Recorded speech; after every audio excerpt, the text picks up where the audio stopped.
দাওয়া.tv, দুনিয়া ও আখিরাতের কল্যাণে।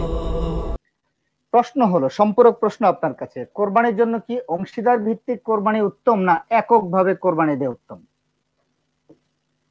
কোরবানি এককভাবে দেওয়াই সবচেয়ে উত্তম, এই জন্য কারণ কোরবানির জন্য নিয়তটা সহি হওয়া খুব একান্ত প্রয়োজন। এখন 7 জনই মিলে গরুতে, মহিষে এবং ইয়েতে উঠে হতে পারে 7 জন, কিন্তু এই 7 জনের মধ্যে কারো যদি কোরবানির নিয়ত বাদ দিয়ে যদি সে গোশত খাওয়ার নিয়ত থাকে অথবা লোক দেখানোর কোনো নিয়ত থাকে, তাহলে সবার কোরবানির মধ্যে এটা ক্ষতিগ্রস্ত হবে।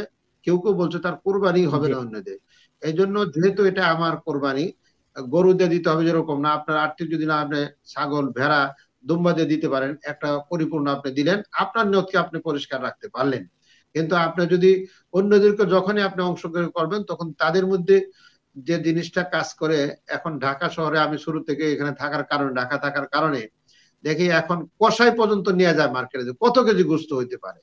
এবং এখানে কিছু এক্সপার্টও বেরিয়েছে যে এটার দৈর্ঘ্য প্রস্থ মেপে তারা বলে দিচ্ছে যে এত কেজি গোশত। কোরবানি কি গোশত কেজির জন্য আসছে? কোরবানি বৈধ হয়েছে? কোরবানি হচ্ছে আপনার জান্নাতে যাওয়ার জন্য একটা বাহন, এটা আপনার প্রিয় বস্তু। আল্লাহ রসুল যখন জিজ্ঞাসা করো মা লানা ফিল আদাহি ইয়া রাসূলুল্লাহ, কয় কোরবানিতে আমাদের কি সওয়াব? তখন আল্লাহ রসুল বলছেন বিকুল্লি শাআরাতিন হাসানা, প্রতিটা পশমের বিনা আপনি এটা দেখতে পারেন যে এটা আসলে তাজা আছে কিনা, তার পশমগুলো সুন্দর আছে কিনা, চর্মরোগ থেকে সেটা মুক্ত কিনা, দেখতে নরমের হবে নাকি, তার প্রতি মহাব্বত সৃষ্টি হয় কিনা, এগুলা দেখতে পারেন।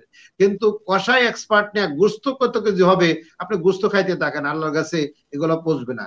যারা ওই মানের কোরবানি করে তাদের ব্যাপারে লা ইয়ানালাল্লাহু লুহুমুহা ওয়ালা দিমাউহা ওয়ালাকিন ইয়ানালুহুত তাকওয়া মিনকুম, আপনি আল্লাহর মহাব্বতে, আল্লাহর প্রতি সশ্রদ্ধ ভয় নিয়ে আপনি কোরবানি করেছেন কিনা, সেটা যদি হয় তাহলে আল্লাহর দরবারে পৌঁছে যাবে। গোশত কয়জনে খায়?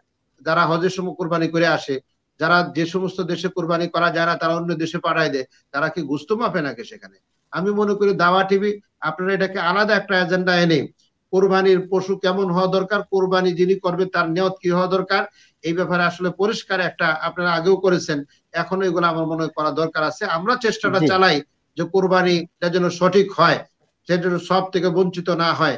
একটা পশুকে বধ করা হলো অথচ আমি সব থেকে বঞ্চিত হলাম, একটা পশুকে জীবন নাশ করা হলো অথচ আমি তার সঠিক ফায়দা হাসিল করতে পারলাম না।